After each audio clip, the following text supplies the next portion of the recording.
Eurovision host Rylan Clark has claimed the Eurovision bubble the Under Fire contest is all about the music. This year's Eurovision Song Contest has been marred with controversy over recent weeks thanks to European Broadcasting Union (EBU), allowing Israel to remain in the competition amid the country's ongoing war on Palestine, despite expelling Russia from the contest in 2022 due to the Russian invasion of Ukraine.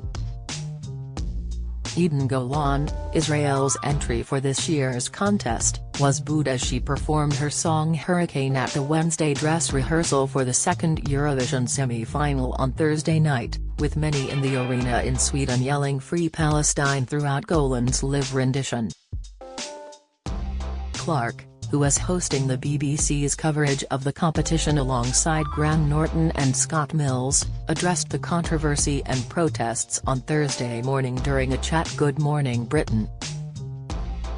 The boycott, divestment, sanctions, BDS, a Palestinian-led movement promoting boycotts, divestments, and economic sanctions against Israel, has called on fans to boycott this year's Eurovision Song Contest over Israel's inclusion and pleaded with acts not to cross the picket line and perform.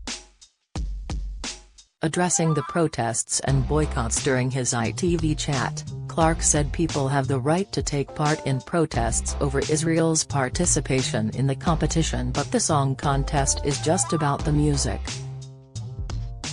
The Eurovision presenter gushed, "Malmo is doing an amazing job of hosting Eurovision. The climate in the world at the minute isn't great, and you know we're not silly to not understand that there's a lot going on in the world, but I think in the Eurovision bubble it's a song contest, it's all about the music, and that's what we're here for. The city has done an amazing job, there's a lot of demonstrations happening and people have got the right to do that, but it's just about the music." Clark's co-host Mills added, "It does feel a little different, but it's about the music and the joy that we have every single year at Eurovision." Ahead of the events at Malmo Arena in Sweden this week, those attending were warned not to bring Palestinian flags, symbols or bags, and were told that there will be vigorous security checks. Palestine is not competing in this year's competition, but Israel, located in the Middle East, is. Eurovision organizers were slammed earlier this week for a statement made regarding a supposed non-political nature tribute during the semi-final. The European Broadcasting Union (EBU) was accused of being morally corrupt and hypocritical after the board expressed regret over Eric Saad's performance on Tuesday night. Former Swedish Eurovision contestant Sada took to the stage in Sweden to open the competition's semi-final and performed his 2011 entry Popular. Sada wore a keffiyeh print scarf wrapped around his left wrist. The keffiyeh is associated with Palestinian people and often worn as an act of solidarity by those who support the country amid Israel's war on Gaza and its surrounding areas, but is not an official political motif or symbol. After Saad's Eurovision performance and his fashion choice sparked controversy, a spokesperson for the EBU expressed disappointment. "The Eurovision Song Contest is a live TV show. All performers are made aware of the rules of the contest, and we regret that Eric Saade chose to compromise the non-political nature of the event."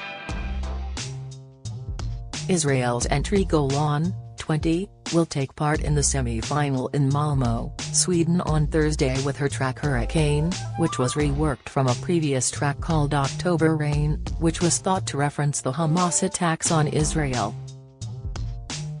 Musically, Hurricane is the same song as October Rain, but the lyrics are now more general. Since Hamas attacked Israel on 7 October and took hostages, more than 35,000 Palestinians have been injured, meaning that over 100,000 people have now been killed or injured in the 6 months of Israel's offensive. It's estimated that at least a further 7,000 lie dead beneath the rubble. Even though Israel isn't in Europe, It's been allowed to compete in the Eurovision Song Contest over recent years due to its membership in the European Broadcasting Union, EBU. The Middle Eastern nation first joined the Eurovision fray in 1973 and has since bagged the top prize twice. Thousands of people are expected at a pro-Palestinian march on Thursday, which the Swedish police authority said would cause disturbance to traffic. There have been continued demonstrations in Sweden over Israel's participation, and the week of Eurovision has already seen small gatherings in Malmö and at the Eurovision Village when Austrian 2014 winner Conchita Wurst was on stage. British Eurovision hopeful Ollie Alexander, who previously signed a letter slamming Israel as an apartheid regime before his December reveal as the UK's contestant, has faced a barrage of criticism from fans and campaigners for not heeding the Palestinian call for a BDS movement boycott and pulling out of this year's contest. Back in October, Alexander expressed support for Palestinians and urged a halt to hostilities between Israel and Hamas, the governing authority in Gaza. A letter from LGBT+ group Voices for London, which Alexander endorsed, condemned Israel's policies towards Palestine, accusing it of attempting ethnic cleansing. In the BBC documentary, Ollie Alexander's Road to Eurovision 24, an emotional Alexander responded to the intense criticism and justified his decision to ignore the boycott demands. A lot of the contestants and myself have been having a lot of comments that are like you are complicit in a genocide by taking part in Eurovision, which is quite extreme. It's very extreme, said the star of It's a Sin, fighting back tears. I understand where that sentiment is coming from, but I think it's not correct. Alexander said, "It's an incredibly complicated political situation, one that I'm not qualified to speak on. The backdrop to this is actual immense suffering. It's a humanitarian crisis, a war. It just so happens there's a song contest going on at the same time that I'm a part of." Queers for Palestine responded, telling Alexander to consider his place in history and that it's not too late to do the right thing. Their statement read, "We share Ollie Alexander's upset. The European Broadcasting Union has failed him and other contestants by refusing to ban genocidal Israel, but by insisting that he knows better than Palestinians." Ollie Alexander again flaunts a colonial mentality. "We reiterate our call on Ollie Alexander to boycott Eurovision. Doing no harm to the Palestinian freedom struggle by refusing to be complicit in art-washing genocide is a profound ethical duty. Ollie, it's not too late to do the right thing. This moment could define the rest of your life.